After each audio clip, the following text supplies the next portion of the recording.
ಇತ್ತೀಚೆಗೆ ಸುದ್ದಿಯಲ್ಲಿರುವ FATF ಅಂದರೆ ಏನು ಅಂತ ನೋಡೋಣ. Financial action task force. ಇದು 1989ರಲ್ಲಿ G7 ರಾಷ್ಟ್ರಗಳು ಹುಟ್ಟುಹಾಕಿರುವಂಥ ಒಂದು ಅಂತಾರಾಷ್ಟ್ರೀಯ ಮಟ್ಟದ ಅಂತರ್ ಸರ್ಕಾರಿ ಸಂಸ್ಥೆ. ಓಕೆ, ಇದು ಟೆರರಿಸ್ಟ್ ಫೈನಾನ್ಸಿಂಗ್, ಮನಿ ಲಾಂಡ್ರಿಂಗ್ ಮತ್ತು ಮಾಸ್ ಡಿಸ್ಟ್ರಕ್ಷನ್ಸ್ ವೆಪನ್ಸ್ಗಳ ಪ್ರಸರಣದ ವಿರುದ್ಧ ಹೋರಾಡೋದು ಇದರ ಉದ್ದೇಶ. ಹಾಗಾದರೆ ಇದು ಹೇಗೆ ಕಾರ್ಯನಿರ್ವಹಿಸುತ್ತೆ ಅಂತಂದರೆ, ಅಂತಾರಾಷ್ಟ್ರೀಯ ಮಟ್ಟದಲ್ಲಿ ಪಾಲಿಸೀಸ್ ಮಾಡೋದು, ಮಾನದಂಡಗಳನ್ನು ರಚಿಸೋದು ಮತ್ತು ಅದರ ಅನುಷ್ಠಾನದ ಬಗ್ಗೆ ಮೇಲ್ವಿಚಾರಣೆ ನಡೆಸೋದು.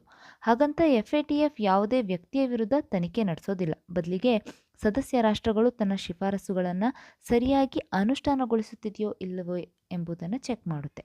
ಪ್ರೆಸೆಂಟ್ 39 ಸದಸ್ಯ ರಾಷ್ಟ್ರಗಳಿವೆ. ಭಾರತ ಮೊದಲಿಗೆ ಅಬ್ಸರ್ವರ್ ರಾಷ್ಟ್ರವಾಗಿ 2006ರಲ್ಲಿ ಸೇರಿಕೊಳ್ಳುತ್ತೆ. ನಂತರ 2010ರಲ್ಲಿ ಪೂರ್ಣ ಪ್ರಮಾಣದ ಸದಸ್ಯತ್ವವನ್ನು ಪಡೆದುಕೊಳ್ಳುತ್ತೆ. FATF 2 ರೀತಿಯ ಪಟ್ಟಿಯನ್ನು ತಯಾರಿಸುತ್ತೆ. ಗ್ರೇ ಲಿಸ್ಟ್ ಅಂತಂದರೆ ಮನಿ ಲಾಂಡ್ರಿಂಗ್ ಮತ್ತು ಟೆರರಿಸ್ಟ್ ಫೈನಾನ್ಸಿಂಗ್ ನಡೆಯುವಂಥ ರಾಷ್ಟ್ರ, ಆದರೆ ಈ ದೇಶಗಳು ಅದನ್ನು ಸುಧಾರಿಸ್ಕೊಳ್ಳೋದಕ್ಕೋಸ್ಕರ ಕೆಲಸ ಮಾಡುತ್ತೆ.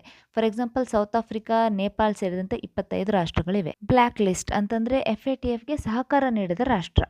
ಉದಾಹರಣೆಗೆ ನಾರ್ತ್ ಕೊರಿಯಾ, ಮಯನ್ಮಾರ್ ಮತ್ತು ಇರಾನ್.